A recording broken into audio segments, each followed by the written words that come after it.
Hello guys. तो इस part के स्टार्ट में दिखाते हैं कि जुआंग शू भी सैटरडे को एक्स्ट्रा वर्क करते हुए अपने ऑफिस में ही बैठा हुआ था। एक कोलीग भी उसके साथ बैठता है और गॉसिप्स करना स्टार्ट कर देता है। एक्चुअली वो शेंग युआन कंपनी पर ही अपनी रिपोर्ट प्रिपेयर कर रहा था, पर उसके बॉस का तो कोई मूड नजर नहीं आता था कि वो इस कंपनी को लोन के लिए ग्रीन सिग्नल देना चाहता है। जुआंग शू की उस दिन विजिट करते हुए मुलाकात लिन यूसन से हुई तो नहीं थी, लेकिन बाद में उसे पता चल जाता है कि एक्चुअली वो शेंग युआन कंपनी के चेयरमैन का ग्रैंडसन है। और इसके साथ साथ उसका फ्रेंड उसे काफी छेड़ता भी है कि इस कंपनी में तुम ज्यादा इंटरेस्ट इस वजह से तो नहीं ले रहे क्योंकि तुम्हारी बहुत पुरानी फ्रेंड जो यहाँ पर काम करती है। और उसका इशारा रॉन्ग की तरफ था। उसी वक्त उसे रॉन्ग की कॉल आती है और वो तुरंत ही नीचे उसे मिलने के लिए चला जाता है। वो उससे उसी कैफे में बैठकर मिल रहा था जहाँ पर थोड़ी देर पहले शी गुआंग अपनी फ्रेंड्स के साथ बैठी केक खा रही थी। रॉन्ग और जुआंग शू दोनों अपनी जॉब में और अपनी वर्किंग लाइफ में काफी फिट जा रहे थे। और रॉन्ग उससे कहती है कि मैं जल्दी वापस आ गई हूँ, तुम्हारी मॉम ने कुछ चीजें भी भिजवाई थी और वो होम टाउन से तुम्हारे लिए लेकर आई हूँ।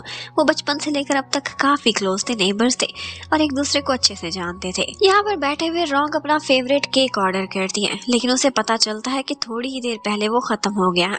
कुछ गर्ल्स आई थी जो बहुत सारा पार्सल कराकर साथ ले गई हैं और वो कोई और नहीं बल्कि शी गुआंग और उसकी फ्रेंड्स थी जो अपने टीममेट्स के लिए बहुत सारे केक्स वहां से लेकर जा रही थी।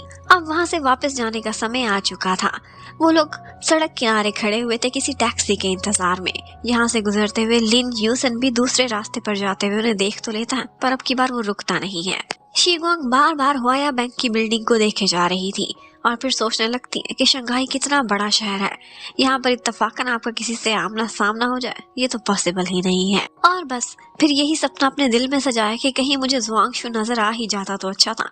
वो वापसी के रास्ते पर चल पड़ती है। यूसन ने उन लोगों को इसलिए भी लिफ्ट नहीं दी थी क्योंकि अभी वो डॉक्टर से विजिट करने के लिए जा रहा था।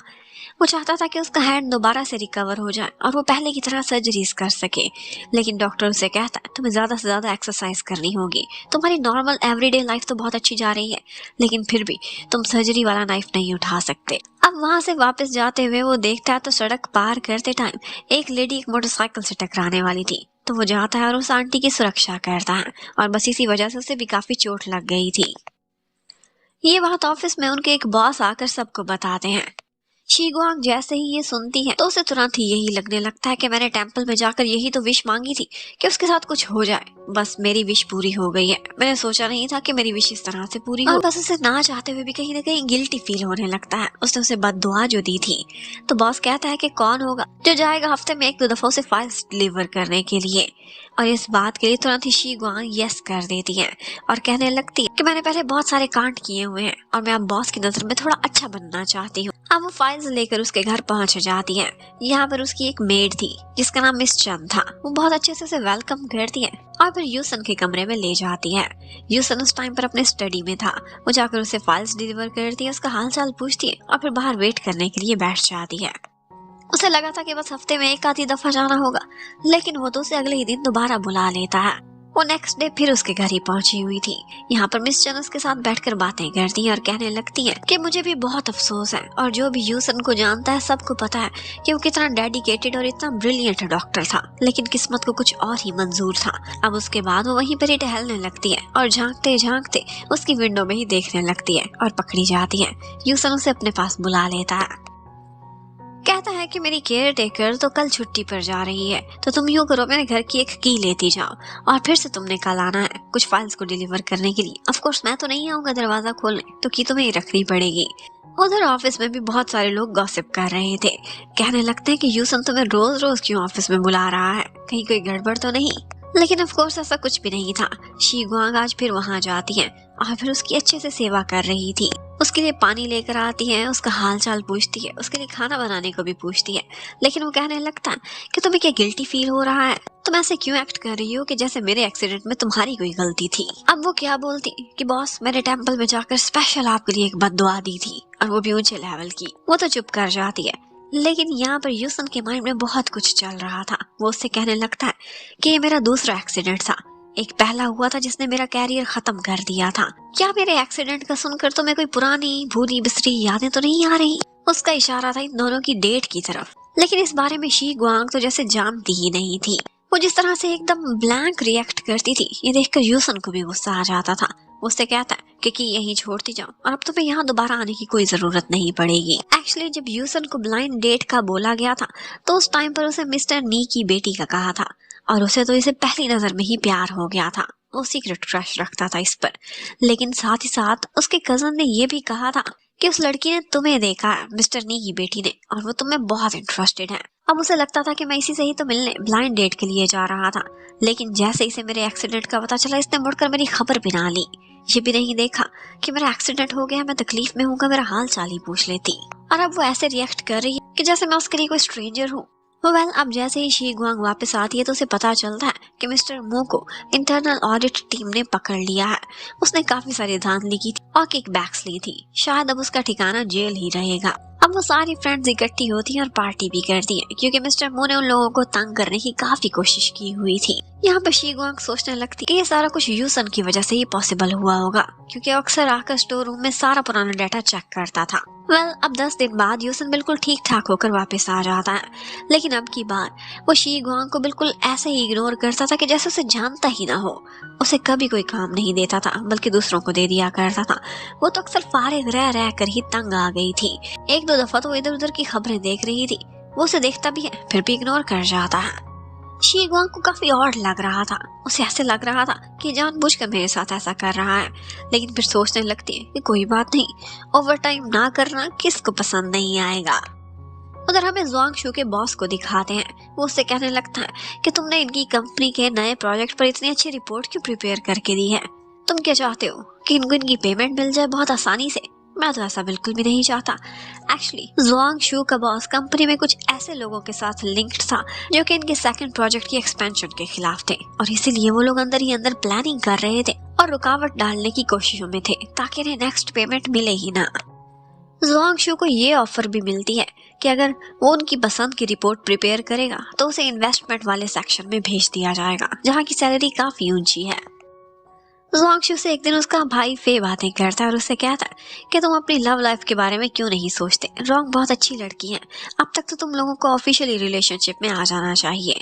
लेकिन ज़ुआंग शू कहता है कि लड़की तो एक बहुत अच्छी थी ही सही, लेकिन मुझे लगता है कि मुझे काफी देर हो गई है। अब ऐसा लग रहा था कि वो पछता रहा है शी गुआंग को नो करके। उधर हमें शी गुआंग को दिखाते हैं। वो जिंजी के पास आती है उसके वाली बिल्डिंग में, लेकिन जिंजी के पास उस वक्त डोर की कीज नहीं थी। उसकी रूममेट भी कहीं बाहर थी, तो वो लोग सोचते हैं कि अंदर कैसे जाएं। यहाँ पर वो कहती है कि मैं बैल्कनी के थ्रू जा सकती हूँ और मुझे हर तरह की चीजों पर, पेड़ों पर चढ़ना आता है। मैं कंट्री साइड में तो बड़ी हुई थी अपनी दादी के पास, और बस वो बिल्डिंग्स के ऊपर चढ़ रही थी, दूसरे टेरेस पर कूद रही वाली थी कि इतने में नीचे से यूसन और उसकी फ्रेंड गुजर रही थी। उसकी फ्रेंड ये सीन देखकर इतनी जोर से चिल्लाती है कि यहाँ पर शी गुआंग स्टार्टल हो गई थी और बस उसका हाथ फिसल जाता है। वो पेड़ के ऊपर गिरती है और उसके बाद नीचे गिरने ही वाली थी बहुत बुरी तरह से कि यूसन आगे बढ़ता है और उसे एक हाथ से कैच कर लेता है। बेचारा खुद जमीन पर गिर गया था, लेकिन उस पर आंच भी नहीं आने दी थी।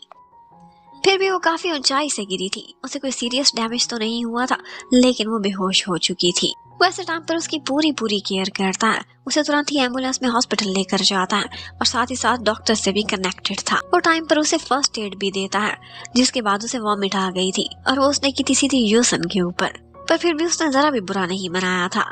इन दी एंड जैसे ही वो होश में आती है तो वो अपने पास यूसन को बैठे हुए देखती है। वो उसे बहुत प्यार से आकर पानी पिलाता है और उससे उसका हाल चाल पूछता है। बाद में थोड़ा डांटता भी है कि ये क्या हरकत थी, तुम कैसे काम कर रही थी बंदरों वाले, तुम्हें अपनी जिंदगी की कोई वैल्यू नहीं है। उसने ये बात काफी गुस्से से बोल दी थी। इस पर जो बेचारी पहले ही बीमार थी और अभी अभी होश में आई थी, उसका तो रोना ही निकल जाता है। वो ऊंचा ऊंचा रोती है और कहती है कि सारा कुछ तुम्हारी फ्रेंड की वजह से हुआ है, उसी ने ही मुझे चिल्लाकर स्टार्टल किया था, और तुम्हारे साथ वो ना होती तो आज मैं इस तरह से हॉस्पिटल बेड पर न पड़ी हुई होती। और बस एक्सीडेंट के बाद तो जैसे बेचारी में हिम्मत ही आ गई थी। वो अपना अगला पिछला सारा गुस्सा उस पर निकाल देती है और कहने लगती है कि क्या तुम्हारी मेरे डैड के साथ कोई दुश्मनी चल रही है? क्या हमारी फैमिलीज आपस में एनिमीज हैं? जो तुम सारा बदला मुझसे ले रहे हो, तुम मुझसे ओवर टाइम कराते हो, मुझे छोटी छोटी बातों पर सजा देते हो, इतनी सारी इन्वेंट्री का काम कराया, मुझे बहुत सारी चोटें भी लगी, क्या तुम्हें मेरे साथ इस तरह बिहेव करना चाहिए? मैंने ऐसा क्या कर दिया था? वो जवाब में उससे कहने लगता है कि नहीं, तुम्हारे डैड और मेरी फैमिली बहुत अच्छी टर्म्स पर हैं और तुम्हें लगता है कि सिर्फ तुम ही हर्ट होती हो, कोई और नहीं है जो हर्ट हो सकता है। ये बात उसने बहुत डीप की थी और शी गुआंग को समझ भी नहीं आ रही थी कि किस बात पर मुझसे हर्ट हो गया है। इसके साथ ही उसे अपना एक्सीडेंट याद आने लगता है। वो बहुत ही भयंकर था। जब वो होश में आया था तो उसका लेफ्ट आर्म आम इंसान के लिए तो ठीक काम कर रहा था, लेकिन उसका पैशन, उसका कैरियर उसे छीन चुका था। ये वो पॉइंट था जो उसका अब तक का लाइफ का लोएस्ट आया था, और इस पॉइंट पर वो एक्सपेक्ट कर रहा था कि जिस लड़की के लिए वो इतने जोश से उससे खुशी खुशी मिलने के लिए जा रहा है, वो एटलीस्ट एक दफा उसे देखने के लिए तो आएगी। लेकिन शी गुआंग तो ऐसे अनजान हुई थी, मुड़कर उसे देखा भी नहीं था, और इतने सालों में आज तक उसकी कोई खबर नहीं ली थी। ये बात उसे हर्ट कर गई थी, इतना हर्ट कि जितनी कोई सुपरफिशियल पेन नहीं करती। अब नेक्स्ट मॉर्निंग वहाँ पर उसकी फ्रेंड्स आती हैं, जो उसे बताती हैं कि कल तुमने डॉक्टर यूसन को देखना था। पहली दफा उनके अंदर का डॉक्टर जाग उठा था, और तो और उन्होंने एक हीरो की तरह से आगे बढ़कर तुम्हें संभाला था। पता है, उनके लेफ्ट आर्म में एक्सीडेंट की वजह से चोट थी, अब तो और भी हालत खराब हो गई होगी। वो सब बताती है कि उन्होंने किस तरह से तुम्हें फर्स्ट एड दी, तुम्हारी केयर की, और तुम्हारी वजह से अपने उस फ्रेंड को भी बहुत बुरी तरह से डांटा था। और तो और सिर्फ इतना ही नहीं, बल्कि तुमने तो उसके ऊपर वॉमिट भी कर दी थी, और उसने जरा भी हेजिटेशन नहीं की।